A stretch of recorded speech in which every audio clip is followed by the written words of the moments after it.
হ্যাঁ, পুলিশ হয় আমি বিচার পাচ্ছি না, তাহলে সাধারণ জনগণ কিভাবে বিচার পাবে? আমার মেয়েকে নিয়ে আমি ঈদ করতে পারলাম না। আমি কোথায় কোথায় যাইনি, এই মেয়ের জন্য এমন কোনো জেলা নেই, এমন কোনো জায়গা নেই যে আমি যাইনি।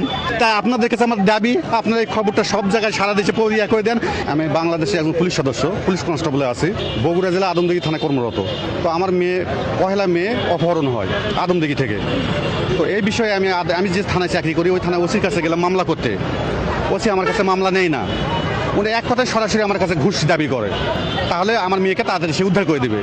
আমি বললাম, স্যার আমি 22 বছর সার্ভিস, আমি চাকরি করি, আমি পুলিশের লোক, আমি আমার কাছে আপনি টাকা কীভাবে দাবি করেন?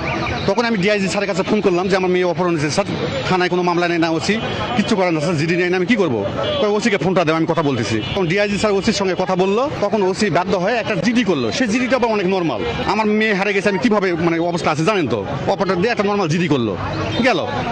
তো আমি তারপর জিডি করার পর ওসি স্যারকে বলি, স্যার আপনি তো আসামি ধরার ব্যবস্থা করতেছেন না, আমার মেয়েকে করতেছেন না, তাড়াতাড়ি যান স্যার, আসামি ধরলে তো আমার মেয়ে পাবো স্যার। তুমি আমাকে বেশি বোঝো, আমাকে ধমক দিয়ে বলো তুমি বেশি বোঝো, মেয়েকে কিভাবে উদ্ধার করতে হবে না আমি করবো, তুমি তোমার মতো কাজ করে যাও, আমি মেয়েকে উদ্ধার করবো। এবার ধমক দিয়ে আমাকে তাড়িয়ে দিল। আচ্ছা আমি গেলাম, যাওয়ার পর এই বিকেলের দিকেই ফোন আসলো পাঁচবি থানার ওসি জয়পুরহাট জেলার। উনি আমাকে ফোন করে বললো, ভাই আপনার মেয়ে উদ্ধার হয়েছে, আপনি তাড়াতাড়ি চলে আসেন, মেয়ে পাঁচবি থানা থেকে নিয়ে যান। তখন এই মামলার আমি এবং পুলিশ কনস্টেবল মনে করেন যে যারা আছে এদেরকে নিয়ে আমরা মেয়েকে উদ্ধারের জন্য পাঁচবি থানায় গেলাম।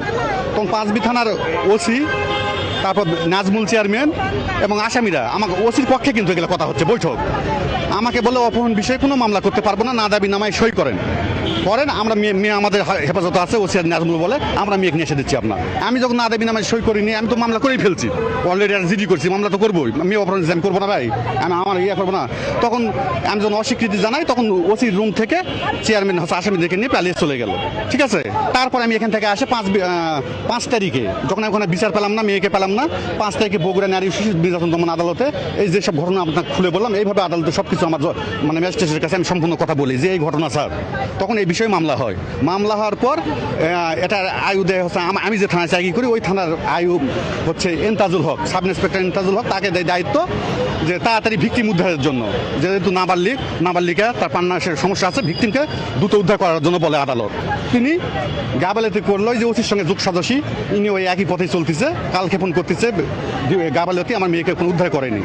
তখন আবার আমি 18 তারিখে আমার আইনজীবী দিয়ে আবার আদালতে প্রুফ করলাম যে পুলিশ কাজ করতেছে না, আমার মেয়েকে উদ্ধার করতেছে না, সময় কেমন করতেছে। তখন আদালত এটা বিশ্লেষণা করে যে পুলিশের গাফিলতির কারণে কালক্ষেপণ করতেছে, তখন হচ্ছে আদালত ন্যায় বিচারের স্বার্থে ভিকটিমকে দ্রুত উদ্ধার করার জন্য বগুড়া ডিবিকে এটা ভার দিয়েছে।